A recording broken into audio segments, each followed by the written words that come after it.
Because of this reviewing thing, I've gotten the opportunity to hear a bunch of different speakers that I would have otherwise passed over. This speaker falls into that passed over category, and that would have been a shame because this might be my new favorite speaker.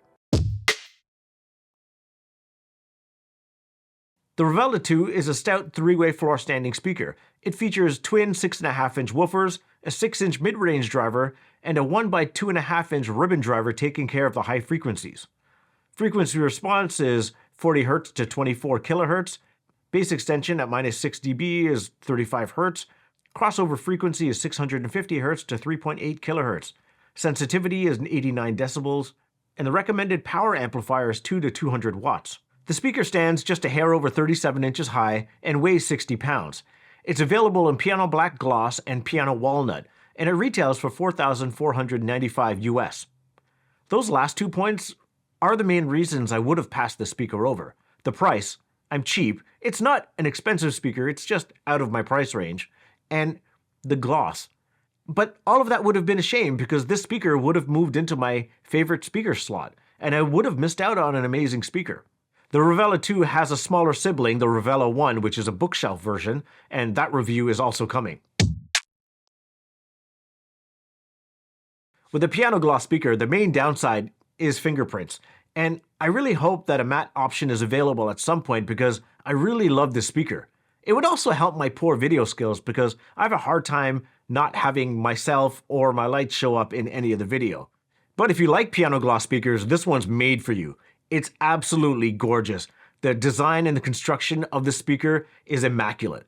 The baffle is seamlessly joined, the cabinet is internally braced, it's rigid and sturdy. The bass and mid drivers are mounted on a rigid die-cast chassis and feature a new fiber composition aptly labeled Revela. Apparently, over 4 years of research went into the high-frequency driver, which Quad claims gives a clean, detailed, and pure output along with a realistic sense of space, depth, and air. I don't tend to disagree because it sounds great. A damping layer in the rubber surrounds absorbs reflections that would otherwise cause resonances in the upper frequency range. And of course, putting it all together is a phase-compensated acoustic Butterworth crossover. What a name. Around the back, you have 2 bass reflex ports that help augment the bass response of the speaker. Along with that, I really like the short stature of these speakers. It places the speakers at the perfect height for when I'm just slumped on my couch with horrible posture that, my mom would have hated. The speakers themselves come fitted with an attractive solid metal base. On the base are shiny metal pointed feet. The feet help decouple the speaker from the floor. And if you're worried about the spikes denting your floors at all, Quad does supply shiny metal discs for which you can place the feet onto and protect your floors. I had the fortune of pairing a whole bunch of really cool gear with these speakers. The CXA81 from Cambridge Audio, my long-term loaner. The Evo 150, also from Cambridge Audio. The Arkham A25 amplifier paired with the ST5 Streamer, the Rotel 1592 Mark II, and the Marantz Cinema 70 mated to the Energy E7 power amplifier. Also, the Modern Audio Anthra subwoofer to fill in those lower regions. And I think that's about it. Oh, and the Cambridge Audio Alva TT V2 turntable. I think that's everything. That's a lot of gear to get through. And for the sake of keeping this light, in my opinion, the CXA81, Evo 150, and Arkham A25 sound near identical. So rather than talk about each one of them specifically, I'd rather just talk about each one of those as far as functionality and appearance. The Arkham Radiostat wins for being an all-black affair, followed really closely by the Evo 150. The Arkham Radias, the Evo 150, and Rotel all win for having home theater bypass capability, and the Rotel wins for being the most powerful amplifier of them all. Dude, so from my intro, you know that I'm a big fan of these speakers, and this speaker sort of flies the flag for all the people that believe that a floor standard speaker will always trump a bookshelf speaker in scale. This speaker slaps. From a performance perspective, I have nothing bad to say. With all the vaunted hype in the marketing materials about this ribbon tweeter, it was a standout only because it didn't stand out.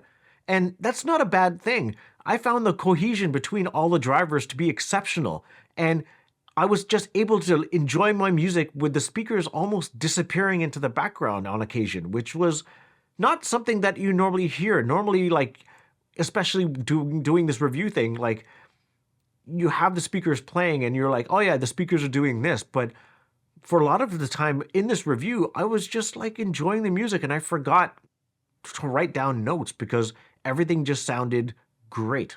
Playing Hokkaido's Farewell Portrait from Clap Clap, a percussion-heavy track with gobs of bass, and switching between the CXA-81 and the Rotel 1592 Mark II, it's not really a fair comparison. I mean, it's 200 watts versus 80 watts, and that extra 120 watts of power is immediately noticeable, where the Rotel has just more control over the lower frequencies and is able to just convey like a bigger, more powerful soundstage.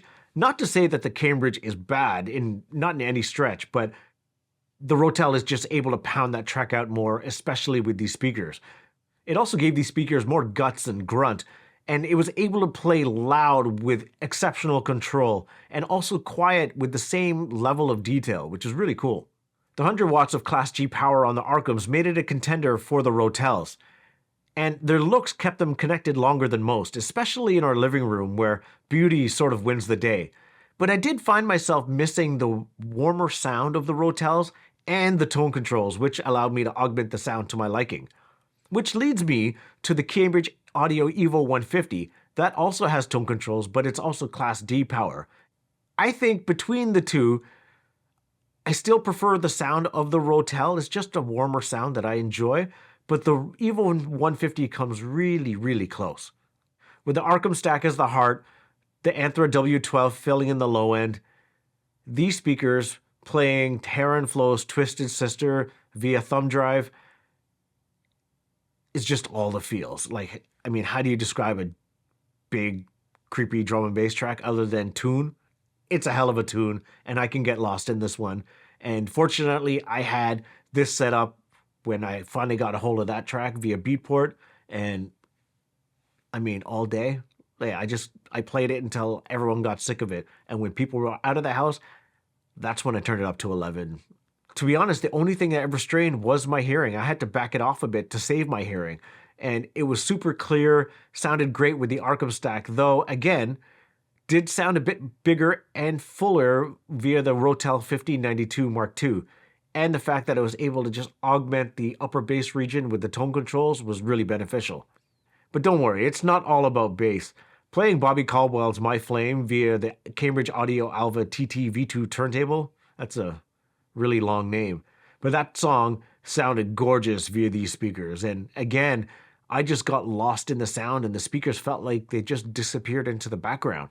And it might have sounded especially good because I finally picked up a new copy of this album, as mine was pretty grimy after years of misuse. But yeah, what a song. And these speakers are a perfect partner to that song on vinyl.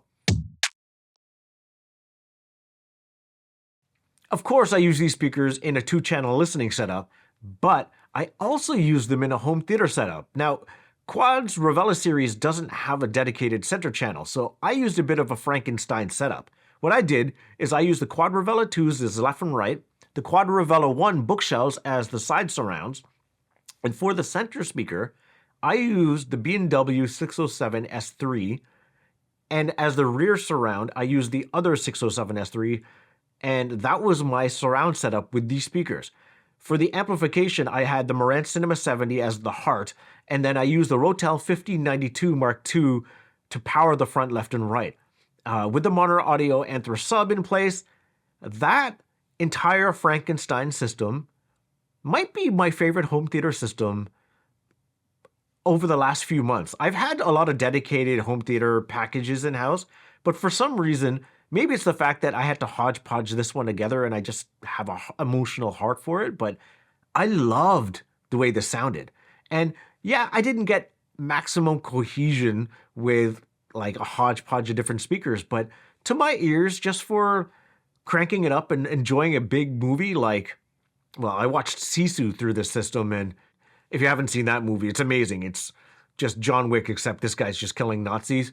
And It was supremely impactful. The soundscape was huge, and the dialogue was crisp and clear. And to be honest, I think the Quad Revela ones would have worked better as a center speaker, if I'm being honest, but I didn't have the room under my TV to have the Revela one actually work as a center, so that's why I subbed in the B&W, but I like the way the system sounded.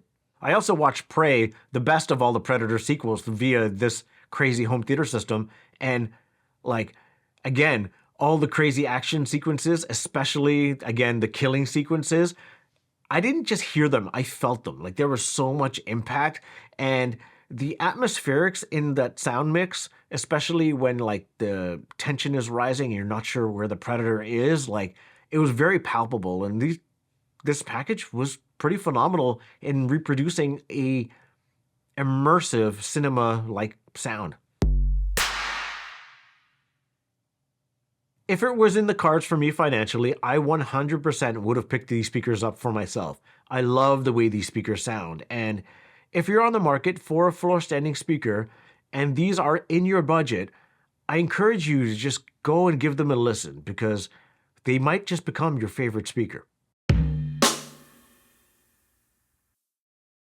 If you like this video, please consider liking and subscribing. I'd really appreciate it. Thanks for watching.